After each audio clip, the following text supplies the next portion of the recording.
This video is the first in the series about Liverpool. It will give you an insight to the history of Liverpool, show you some magnificent buildings and some very famous landmarks. When I was approached to do the soundtrack for this video, I decided I would add a song that I wrote about the city some 20 years ago. Looking back at the changes that was taking place then, I can appreciate now that the good of the city. And it led the way to Liverpool to be nominated for the capital of culture. This is Liverpool, a world in one city. My name is Billy Stratton from Moonrock Music.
Liverpool, a city rich in history and the arts.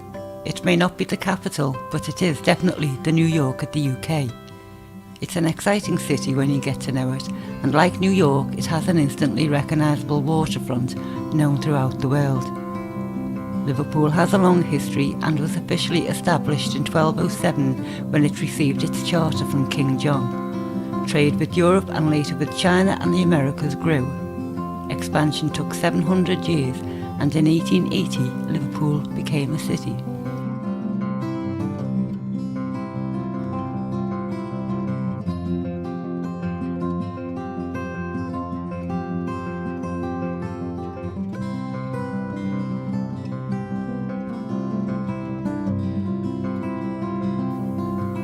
busy city centre is packed with outstanding buildings and has a fine choice of restaurants, cafes, bars and clubs. Liverpool abounds with talent, including musicians, poets and artists, and is famous for sporting two well-known football teams. Liverpool is also home to the famous Grand National. Redrum, a well-known racehorse, assured his immortality by winning the National for 3 consecutive years. The nightlife is thriving and is a hive of activity. Matthew Street in particular is a favourite place, and in the summer when it holds Matthew Street Festival, it is the in place to be. Many of the entertainment venues were renovated from old and disused warehouses. Lots of tourists come, especially to enjoy Liverpool's many offerings.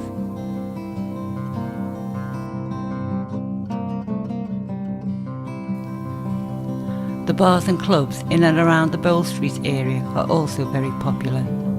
In the film world, Liverpool is increasingly becoming popular with filmmakers and has already established itself by producing many movies here.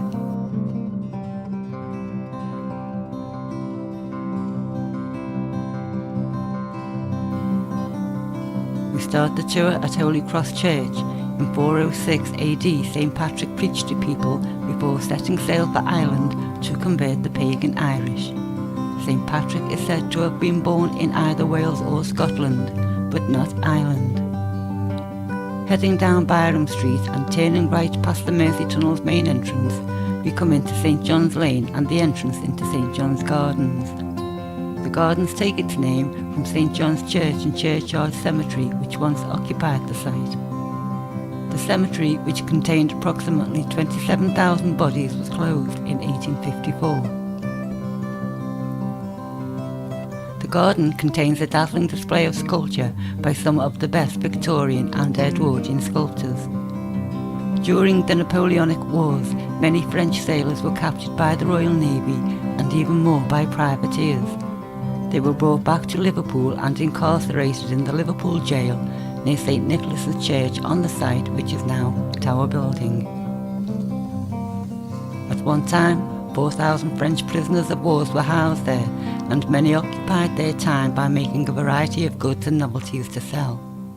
After the Peace of the Amiens in 1802, 1,100 were liberated from the jail and returned to their homeland. Many prisoners, however, died in the ghastly conditions at the prison. They were buried here when it was St. John's Churchyard. At the base of the semicircular retaining wall, just by the mark at the lower level, a plaque in French and English can be found. Erected by the French government, it states, "To his sons who died in captivity in Liverpool, 1772 to 1803, and whose bodies lie in the old cemetery of St. John the Baptist, France, ever grateful." And every day has been the same. Here's something to roll with your fingertips. Everyone seems up, everyone picks up, so everyone look up. It's a sunny afternoon.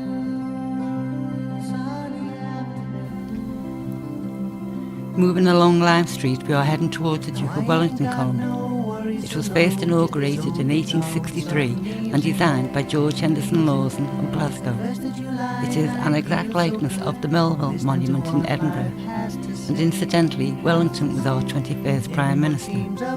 The column is 40 metres high, and it is said that the statue of the Duke is cast in metal from the captured guns at Waterloo. And as we all know, he was the conqueror over Napoleon. The four sides of the plinth contain reliefs. The southern one depicts the grand charge at Waterloo.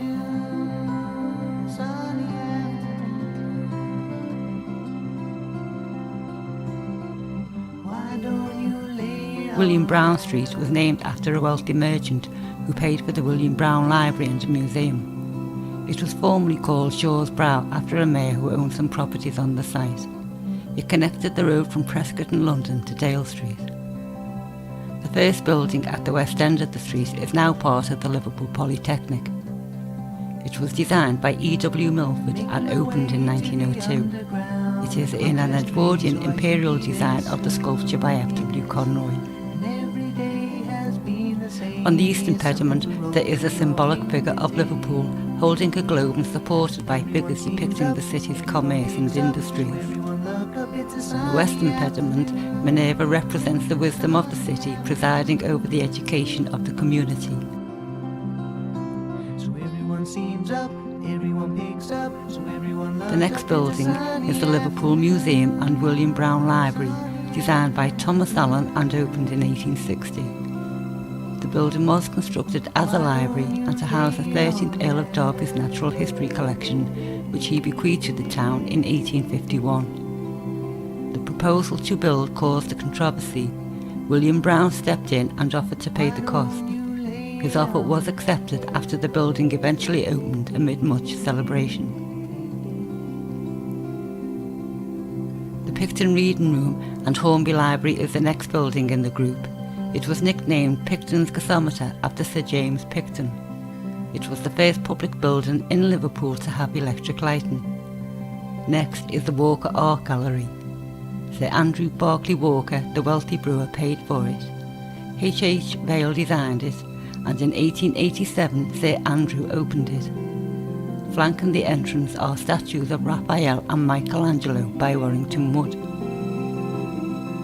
Next to that, the County Sessions House opened in 1887. The Stepple Fountain at the base of the Wellington Column was erected in 1879. The bronze centrepiece contains figures representing the four seasons. Look towards St George's Plateau. It is the scene of many important ceremonies and is used on Remembrance Sundays for the laying of wreaths at the cenotaph. The northernmost statue is of Queen Victoria on horseback. It was erected in 1870. The second statue is of her husband Prince Albert and was erected in 1866, 5 years after his death. Incidentally, there are two more equestrian statues of royalty in Liverpool. One is of King George III at Monument Place and the other is of King Edward VII at the Pier Head. Liverpool is unusual in possessing so many, as there are only 26 equestrian statues of royalty in Britain as a whole. St George's Plateau was also the scene of an all-night vigil in December 1980 after the death of Beatle John Lennon in New York. The site of St George's Hall was, from 1749 to 1824, occupied by the first Liverpool Infirmary, which also incorporated the Seamen's Hospital, Medical Library and Lunatic Asylum. In 1836, it was decided that Liverpool needed new premises to house a music festival, and the Size Court's young London architect, Harvey Lonsdale Elms, won a competition at the age of 23 to build on the site what is now St George's Hall. The work began in 1842. At 30 years of age, he contracted tuberculosis, and 3 years later he died while undertaking a cure in Jamaica. He was never to see his operation completed. Although Queen Victoria, when first laying eyes on it, said it was worthy of ancient Athens.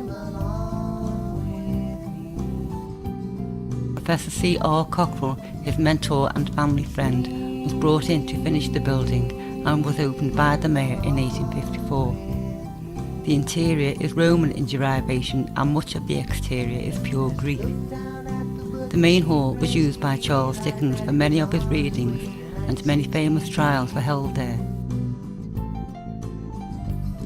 So he searched for the local directory and headed south on a whim to Savile Row. One of the most sensational was that of Mrs. Maybrick, the daughter of an American banker who got 15 years poisoning her wealthy cotton broker husband James. James was linked to the Jack the Ripper murders, which ceased after his death, but nothing was ever proven. Across the road you see the Empire Theatre, completed in 1925. With 2,000 seats, it is one of the largest outside London. Its first-class productions can rival any of those in London's West End. The Beatles gave their final performance here on the 5th of December 1965. Next to that is the former 300-bed Northwestern Hotel, opened in 1871 and designed by Alfred Waterhouse in the French Renaissance style.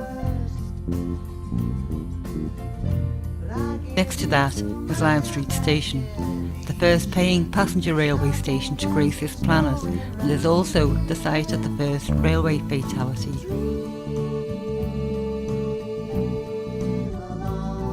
In 1830, the Right Honourable William Huskisson, MP from 1770 to 1830, was killed by Stephenson's rocket.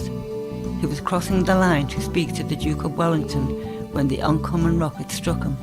It severed one of his legs. The rocket broke its own speed record of 29 miles per hour, reaching 36 miles per hour in a vain attempt to get him to hospital. But he died later that day from his injuries and is now buried in St James's Cemetery at the base of the Anglican Cathedral.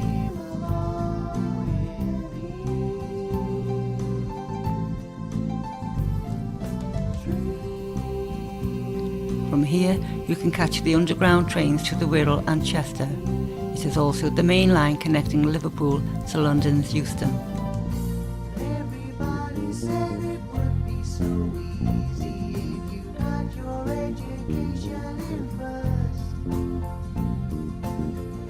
But I give it to my imagination. We now head along Lime Street, which from the beginning of the century was known for its ladies of the night who paraded along it. The most famous was Maggie May, immortalised in the song of that name. Passing the famous American bar used by soldiers, sailors and airmen from the USA in both world wars. To the left we pass the famous Adelphi Hotel, once a tea garden in the 1800s. In 1954, Roy Rogers rode that famous horse trigger up the steps. Other distinguished visitors to have stayed here include Charles Dickens and Mark Twain. To your right is Lewis's department store, which was bombed by the Germans during the war, then rebuilt and made famous by a naked statue by Jacob Epstein. The statue is affectionately known as Dickie Lewis.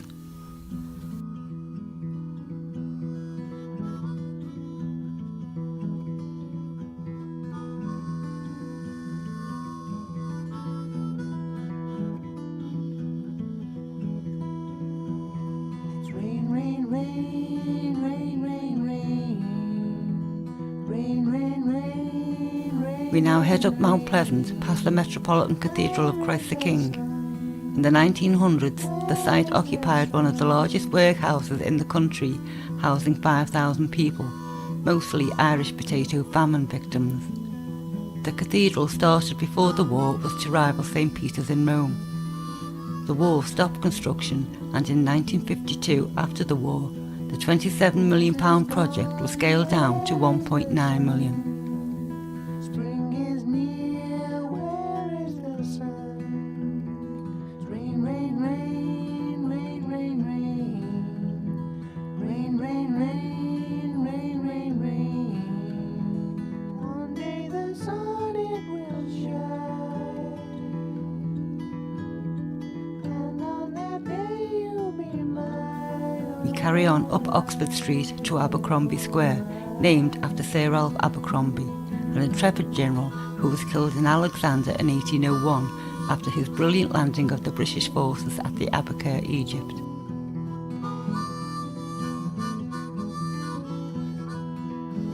We stop at number 19, built originally for C.K. Prioli, an agent of the Confederate government.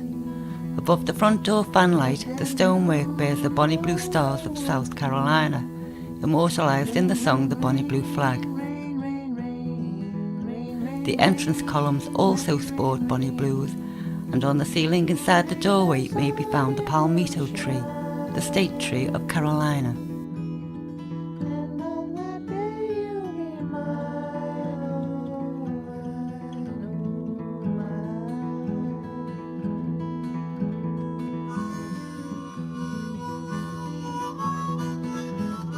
We now continue up Oxford Street and turn right into Grove Street, then right into Faulkner Street, the scene of many Dickinson and Jack the Ripper type films.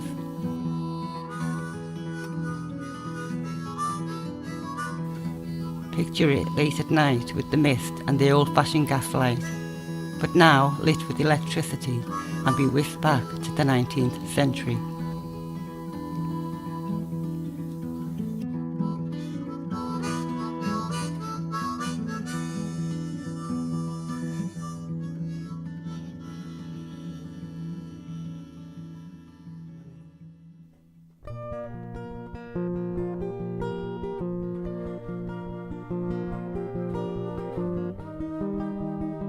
continue down Canning Street.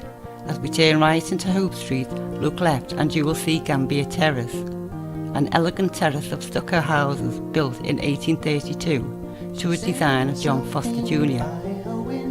John Lennon, in his early days as a student, shared a flat at number 3.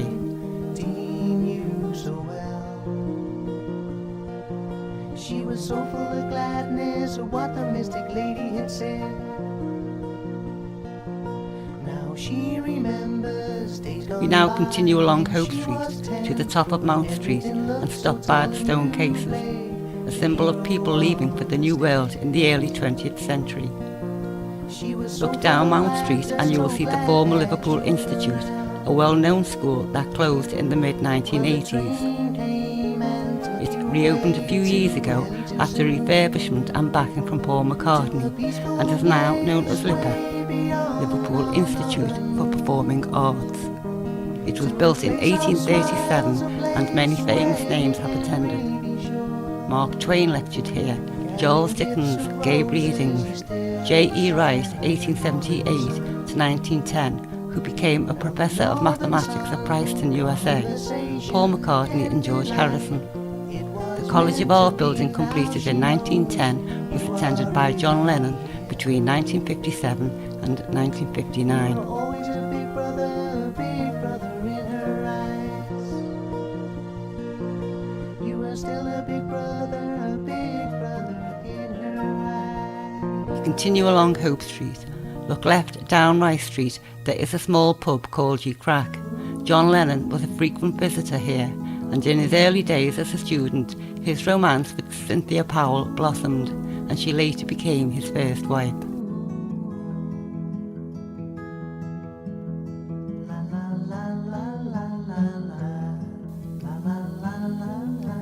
Look to the right at the Philharmonic Hall, built in 1849 and was burnt down in 1933.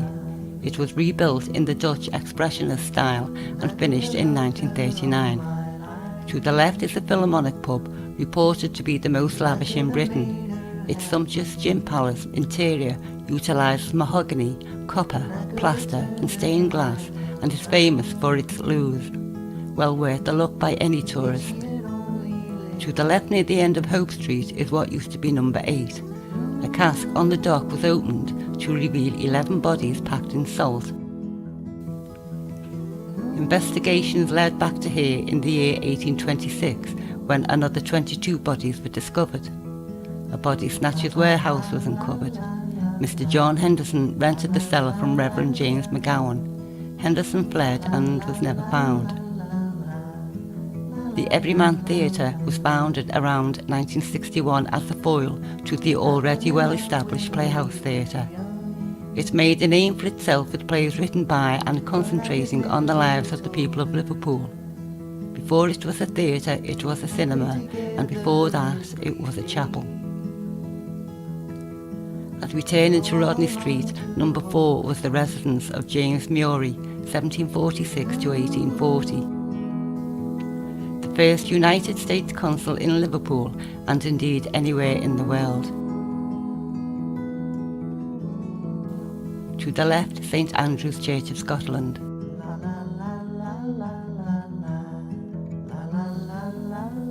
Number 54 Rodney Street was the home of Dr. N.H. Duncan, 1805 to 1863. He was Liverpool's first medical officer of health. This post was the first of its kind in the world.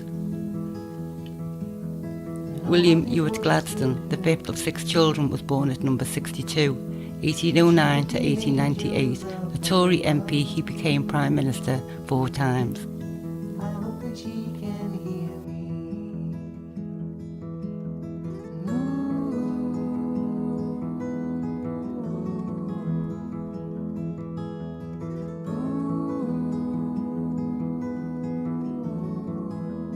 The Anglican Cathedral Church of Christ was designed by 21-year-old Giles Gilbert Scott. King Edward VII laid the foundation in 1094. Queen Elizabeth attended a completion service in 1978, although scaled down from 2 towers to 1 because of cost and 2 world wars. The cathedral holds a number of records. The building is constructed of local sandstone in a free Gothic style.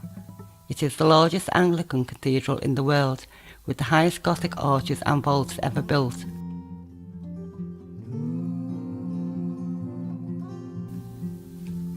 The organ, with nearly 10,000 pipes, is the biggest to be found in any church, and the cathedral has the highest and heaviest ringing peal of bells in the world.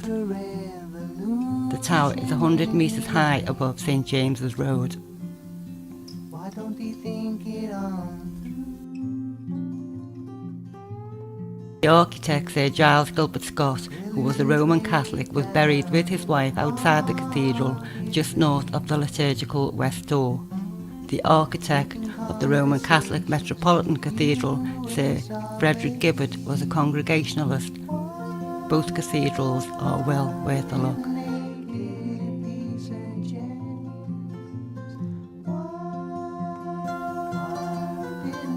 We continue down Duke Street. As we turn right into Berry Street, to your left you see Chinatown, the oldest Chinese community in Europe, and also, to add to our records, the largest Chinese arch in Europe.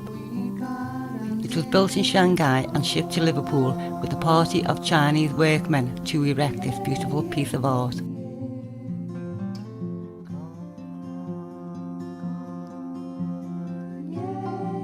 Chinatown is also famous for its many restaurants. As we pass the top of the same street to the left, you can see the Blue Angel, another Beatles haunt.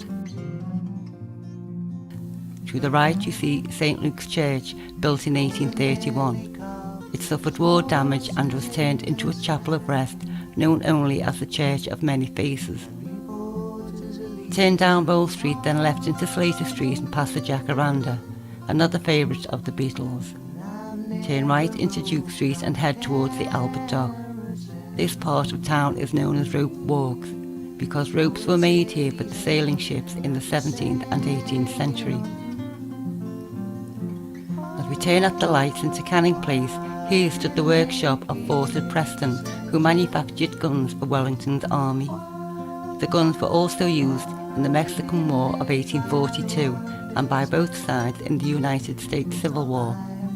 The first shot of the Civil War was fired from a Fawcett's gun.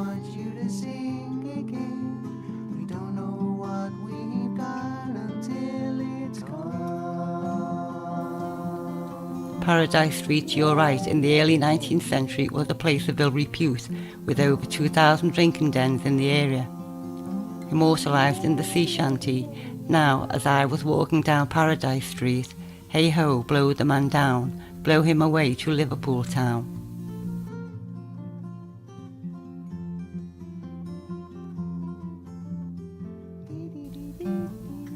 The Albert Dock, the jewel in the crown, was under demolition 25 years ago.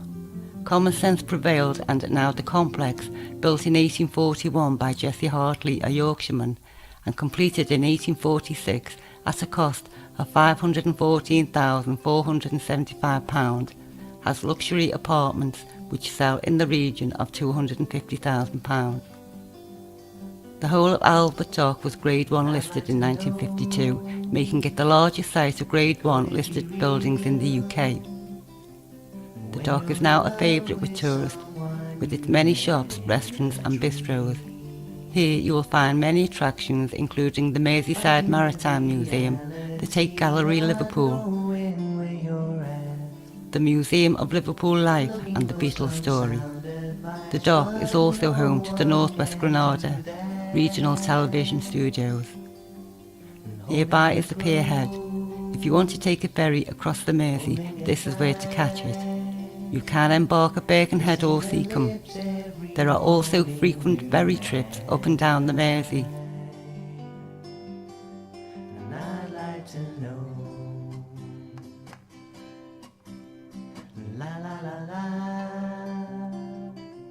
Here you can also take the Sea Cat to the Isle of Man.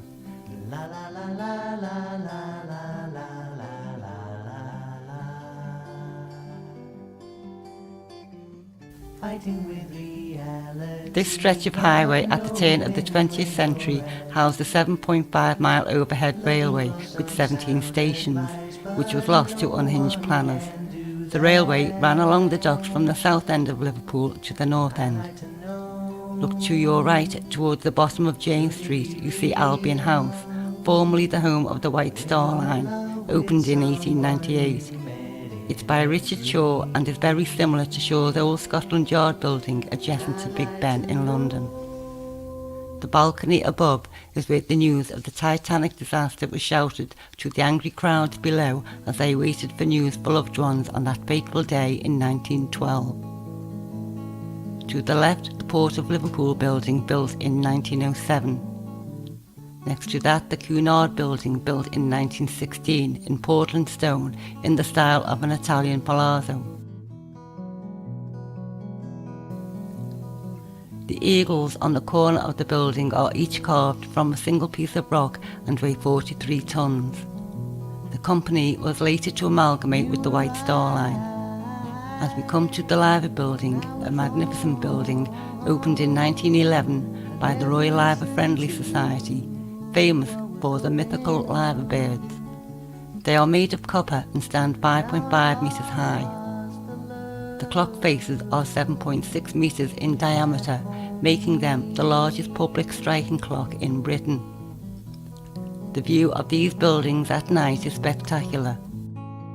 I thought it was just a puppy love and didn't mean to hurt her, oh Lord above. And now I've lost the love she had for me. We turn at George's Dock Gates and head back along the central reservation, which once housed buildings that burnt down. In 1802 they rebuilt, only to suffer war damage in 1941 and then finally demolished. The buildings known as the Gory Piazzas take its name from the African island of Cape Verde. Legend has it that slaves were sold here tethered to bucky iron rings attached to the walls. The Liverpool merchant is the first recorded Liverpool slaver. She sold her cargo of 220 Africans at Barbados in the 1740s. Captain Hugh, Mind Your Eye Crow of Liverpool, made the last legal slaving voyage in July 1807 in the Kitty's Armilla. Slavery was abolished in England in 1776 and slave trade overseas was terminated by an Act of Parliament in 1807.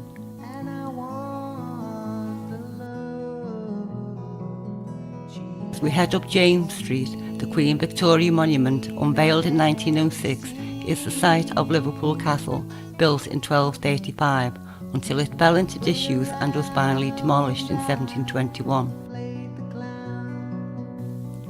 In 1644, during the Civil War, Prince Rupert led an army of 10,000 men to fight the Roundheads in Liverpool. The castle eventually fell after 1,900 of Prince Rupert's troops were killed. The sanctuary stone in Castle Street is embedded in the road. It is the only stone marking the boundary of the old Liverpool Fair to have survived. Another one was once to be found in Dale Street. Between these two stones, the fair was held on the 25th of July and the 11th of November. For 10 days before or after each fair, debtors could walk free from arrest as long as they were engaged in lawful business.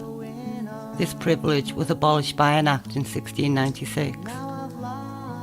As we move along Castle Street, the former Adelphi Bank on the corner of Brunswick Street, completed in 1892, built of granite and sandstone with an unusual copper onion dome.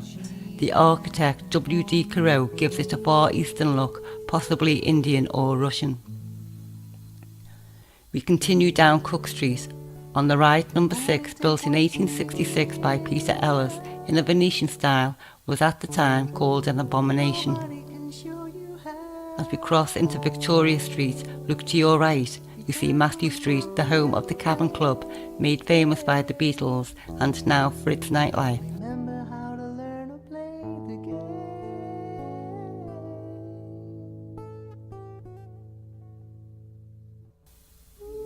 turn into Stanley Street, where Eleanor Rigby sits representing all the lonely people. She's a very popular figure with tourists who enjoy being photographed with her. The bronze statue is the work of Tommy Steele, a singer and entertainer who, it is claimed, sold the statue to Liverpool for half a sixpence. The Liverpool Echo met the cost of casting the statue, although Tommy gave his time freely. The statue is meant to be a thank you from Tommy to the people of Liverpool for all the happy times he spent here. Eleanor was unveiled on the 3rd of December 1982 by Tommy, who explained he had placed a number of objects inside the figure, so she would be full of magical properties. Inside the statue, Tommy is said to have placed an adventure book for excitement, a page from the Bible to represent spiritual guidance, football boots for action, and a sonnet for love. We now see to the right the Playhouse Theatre, built in 1865 as the Star Music Hall. It was reconstructed as a repertory theatre in 1911 and houses Britain's oldest repertory theatre company. In the early 19th century, a popular actor at the theatre was Julius Brutus Booth. He left Liverpool for America in 1821, and later his younger son John Wilkes Booth assassinated President Abraham Lincoln at Ford's Theatre, Washington, in 1865. I'm sure she would, but she seemed to be the nicest girl around. To the left as we turn into Grosshall Street is the former Midland Railway Goods Office, built in 1874. It is now the Conservation Centre. No politics after 10, and don't ask her about who, what, when, because she seems to be the nicest girl around. Cha cha cha. We then turn left into Dale Street, and in this area is situated many local government office buildings. As we get down towards the Town Hall area, we encounter the home of many insurance giants: the Liverpool and London Globe Insurance Company, the Queen Insurance Company and the Royal Insurance Company. All Liverpool insurance companies together with the London-based London Insurance Company were the only companies that paid in full the claims made upon them by policyholders affected by the San Francisco earthquake of 1906. Liverpool insurance underwriters bore the brunt of the catastrophes not only of the San Francisco earthquake but also the Great Fire of Chicago of 1871, without legal obligation, and earned a reputation second to none. The Liverpool Underwriters Association, founded in 1803, is the oldest in the world. The General Accident Building on the left in Water Street is the birthplace of Major General Sir Bannister Tarleton, 1754 to 1833. He was a great national hero and tried when only in his 20s to quell the rebellion in the battles of Charleston, Philadelphia and New York, before being finally captured by Washington at Yorktown in 1781. Very expensive. So many avant-garde, so many inquisitive. In fact, she is a lady. The Town Hall was designed by John Wood, the elder of Bath, and built between 1749 and 1754, and is the second oldest building in the city centre. The interiors were not finished until 1820. They are exceptional in their late Georgian design. With its magnificent chandeliers, King Edward VII was reported to have been very impressed and compared them favourably with the Winter Palace in St. Petersburg. Mark Twain was the principal guest at a banquet held here to mark the city's 700th birthday in 1907. The ground floor was intended to act as an exchange for merchants to transact business, while the upper floor was used for civic purposes. In 1795, there was a fire in the building. The main water supplies were frozen and the firemen were unable to use their hoses. Consequently, there was severe damage. James Wyatt was commissioned to reconstruct the building, and he added an impressive high drum. Later, John Foster Sr. added the two-storey Corinthian portico. On the top of the dome is Minerva, a Roman goddess of wisdom and protector of cities. Her shield incorporates countries that Liverpool traded with. The council chambers is where the councillors conduct civil matters and is one of the most important rooms. The chamber features outstanding mahogany and oak woodwork. The benches can seat 160 people, but today there are only 99 members who meet every 5 weeks to discuss the city's affairs. The town's silver is impressively displayed in cabinets each side of the staircase.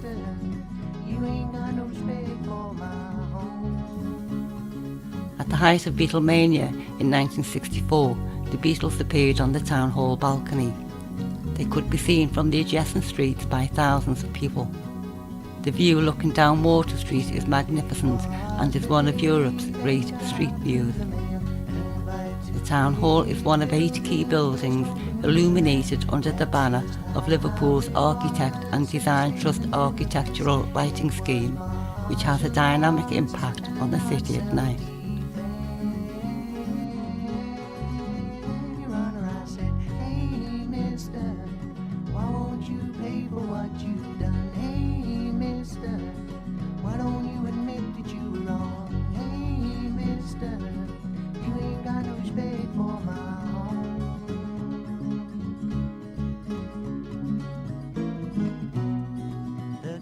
Of a good friend, but I didn't know him well. Exchange flags at the back of the town hall get its name from the flagstones that used to cover the square. It originally covered a bonded warehouse, and the monument in the middle acted as a ventilator. Underground car parks are now located under the flags. We turn right into Covent Garden. To the left is Oriel Chambers, another of Peter Ellis's creations completed in 1864. As we turn into Chapel Street, to your right is Derby House, which during the Second World War was the combined headquarters of the Western approaches. The fortified basement was known as the Citadel. Liverpool paid dearly for its honourable and important role in the war. As the Western gateway for supplies and troop movement, it received great attention from the Luftwaffe and was Hitler's chief target outside London. Between July 1940 and January 1942, in 1,968 raids by German bombers, 3,966 people were killed. Property losses ran into millions. Chief hits with the docks and railways, with nearly 200,000 houses destroyed or damaged. It is probable that Liverpool sustained more damage and casualties than any other area relating to its size outside London. Turn into Rumford Place, and to your right is Nautilus House, built in 1840. During the American Civil War, a Georgian-born ex-US Navy lieutenant named James Dunwoody Bullock in effect used the building as a Confederate embassy in England. Within months of his arrival in 1861, Bullock had commissioned by a local shipyard laird the building of 2 cruisers, the CSS Florida and the CSS Alabama. He also masterminded the building of another 66 Confederate blockade runners by Merseyside shipyards. But it was the Alabama that wrought havoc with the Yankee shipping, sending 68 ships to a watery grave before being sunk herself. There was a great deal of sympathy with the Confederate cause in Liverpool owing to a close cotton connection with the southern states. Perhaps sensibly, James Dunwoody Bullock made Liverpool his permanent home and was buried in Toxteth Cemetery. We now head round to Old Hall Street, down to Tyburn Street, left at the lights past the old Exchange Station onto Great Cross Hall Street. Turn right into Fontenoy Street, right into Dale Street, then right into Truman Street, where we have 2 of the best surviving 18th century merchant houses. And to the right is Blackburn Chambers, which occupies the site of what was Chorley Court, a small street. Robert Morris, 1734 to 1806, the American patriot and the signatory of the Declaration of Independence, was born here. After a poverty-stricken childhood, he set sail for America when only 13 years old. By the age of 20, he was partners in a prosperous New York mercantile company. He is regarded as one of America's greatest early financiers. and he almost certainly single-handedly arranged the funding of the War of Independence. Afterwards, he virtually controlled the operation of Congress. He became Superintendent of Finance, head of the Navy Department, and in Philadelphia he established the Bank of North America, the oldest financial institution in that country. He owned virtually the western half of New York State and much land in Virginia, South Carolina and Georgia. He died in a debtor's prison in Philadelphia following ruinous land speculation. Or do her words still remain so cold?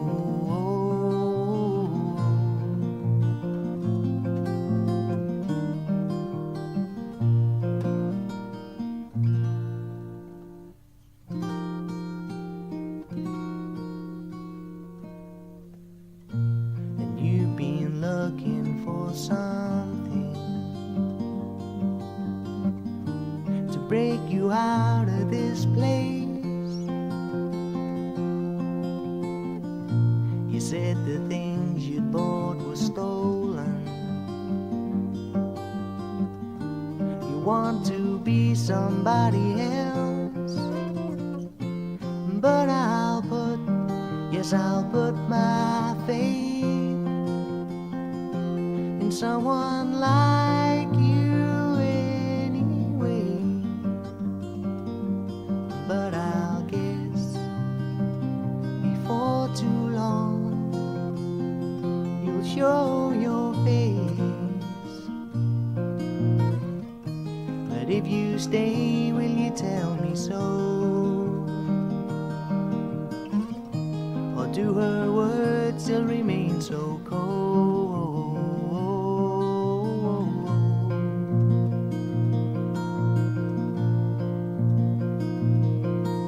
And take me by the water,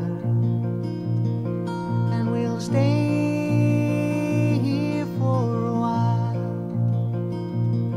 and get lost among the water, and we'll frame this space and time. But if you stay, will you tell me so? Or do her words still remain so cold?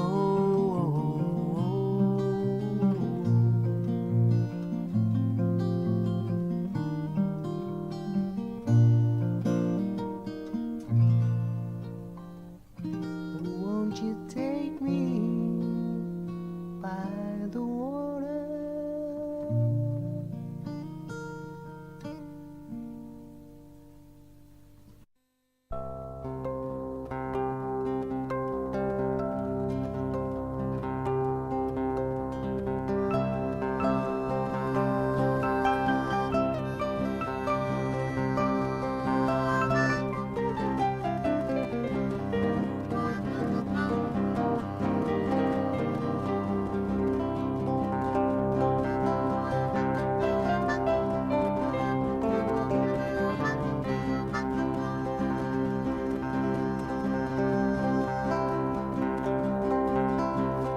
Go to sleep, my little girl.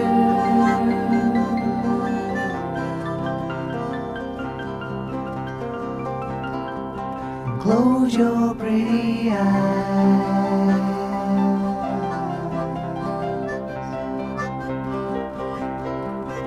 Go to sleep, my little girl.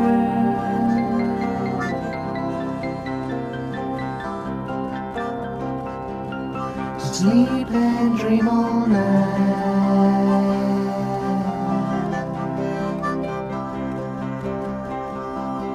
'Cause we are going out tomorrow, you, your mommy and I.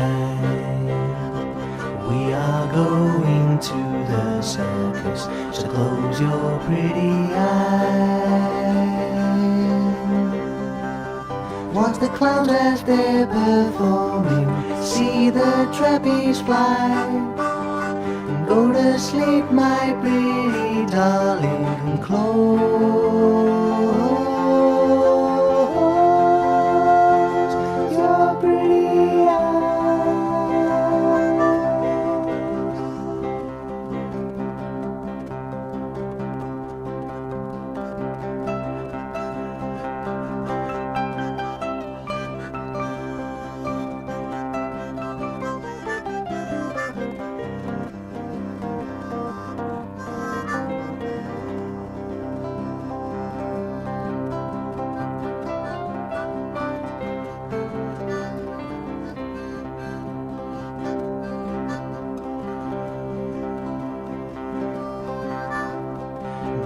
to sleep, my little girl.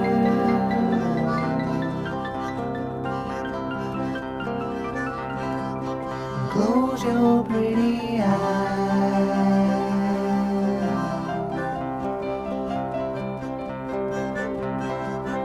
Go to sleep, my pretty girl.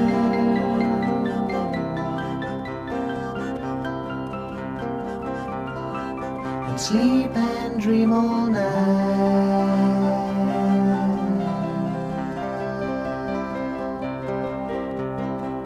And we are going out tomorrow, you, your mommy and I. We are going to the circus, so close your pretty eyes. Go to watch the clowns performing, see the trapeze fly. And go to sleep, my pretty darling, and close